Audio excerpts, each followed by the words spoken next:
فكره اصلا تغير الكارير بتاعك ده او ان انت تاخد قرار، ده قرار مش سهل اكيد مليون في المية. اوكي.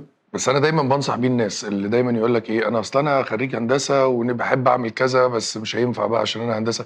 انا من وجهه نظري ان هو يفضل طول عمره ندمان ان هو ما اخدش الخطوه اللي كان المفروض ياخدها في سن معين.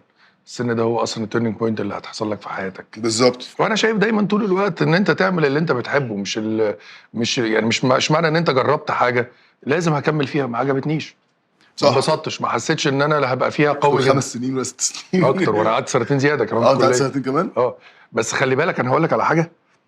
الممثل عموما والمؤلف او ايا كان من صناع هذه المهنه، فهو عباره عن خبرات حياتيه متراكمه فوق بعض هي اللي بتفيدك في شغلانتك سواء كممثل او مؤلف.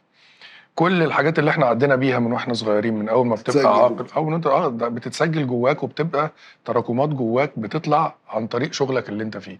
فكره ان انا كنت في طب اسنان دي فادتني كتير جدا، لان انت بتقابل كميه بيشنتس وعيانين في القصر العيني بعدد مهول باختلاف ثقافات ومجتمع يعني فرق في الشخصيات وفرق في المستوى الاجتماعي والثقافي غير طبيعي. انت فاهم الوفات، فانت بتسجل بقى كل شويه بتدخل طبعا كاركتر معين مع بقى الكوره، ان انت كنت بتلعب كوره في اهلي وزمالك فانت بتفيدك بشكل تاني، مع ان انت كنت في مدرستك كذا بتفيدك بشكل تاني. بتحط كل ده بيقاد. فطب اسنان ليها كتير جدا في فكره ان انا ابقى ممثل او مؤلف.